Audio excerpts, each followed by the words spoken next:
Olá pessoal, eu vou fazer o comentário de como foi o exame de gramática e texto da primeira fase da FUVEST 2012.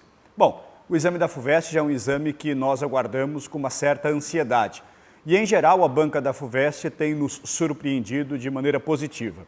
E este ano, mais uma vez, a FUVEST fez uma prova que merece todos os nossos elogios.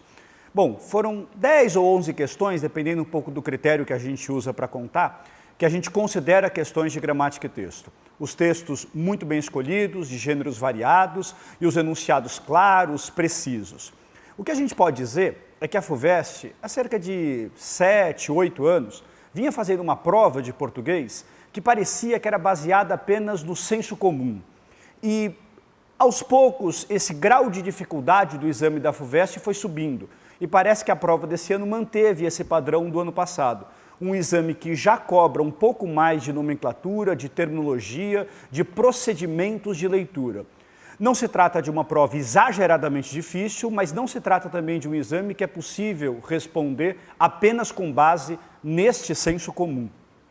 O que a gente pode falar especificamente deste exame é que a banca privilegiou, como sempre, a leitura de textos, a apreensão de sentido, mas ainda assim fizeram questões envolvendo noções de sintaxe, noções de morfologia, uma questão bastante interessante a respeito do uso e da omissão do artigo diante de substantivo, questões de coesão, e como já é uma tradição, o assunto de gramática mais privilegiado dessa primeira fase foi justamente verbo, mas não exatamente conjugação verbal. Uso dos tempos verbais e explicitação dos efeitos de sentido produzido pelos usos não literais dos tempos verbais. Aliás, uma questão bem interessante em que eles pegam um texto histórico, é uma questão que flerta, na verdade, um pouco com a interdisciplinaridade, e em que eles pedem para o aluno reconhecer o uso do presente histórico, ou seja, o presente do indicativo sendo usado com valor de passado. E na alternativa correta, eles usam essa nomenclatura, presente histórico.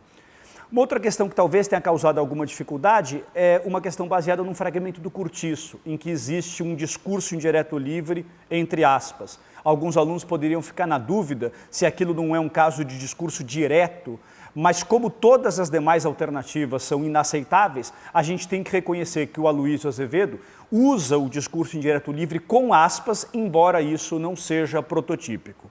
Apesar disso, a prova deve ter cumprido bem o seu papel de selecionar os candidatos mais aptos a continuar na disputa por uma vaga na Universidade de São Paulo.